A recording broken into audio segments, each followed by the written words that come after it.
Ni nyuma yuko twumvishe ko Musanze mu murenge wa Gataraga mu karere ka Musanze aho bita mu Rwinzovu habereye amabonekerwa, amashusho akaza ku biti ndetse hakaba hari n'abana babiri bavuga ko babonekewe.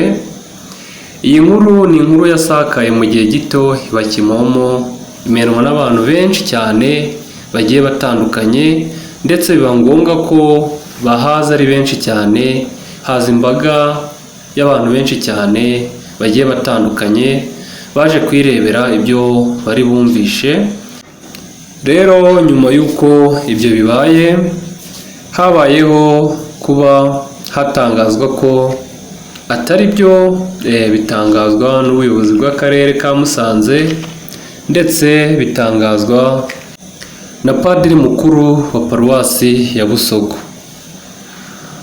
Mu itangazo yasohoye yagarutse ku bintu bigiye bitandukanye, avuga ko tudakwiye guhita tubyakira tubyemera nk'aho ari ukuri, kuko Bikira Mariya ntabwo ashobora kubonekera imbaga nyamwinshi. Atangaza ko hazakorwa ubushishozi bwa Kiliziya ikareba neza koko niba ibyo bintu ari byo kandi bifite agaciro kugira ngo bibashe kuba byakemezwa. Asaba rero abakirisitu kuba bagomba kwitonda, ntibagendere mu bintu by'akavuyo cyangwa se akajagari, ahubwo bategereze igisubizo kizava mu bushishozi bwa Kiliziya kugira ngo ibintu birusheho gusobanuka.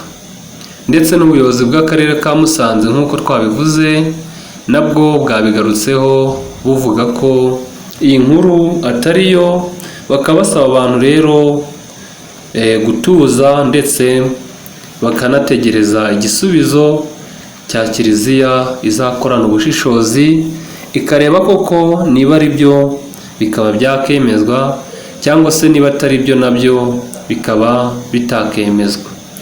Rero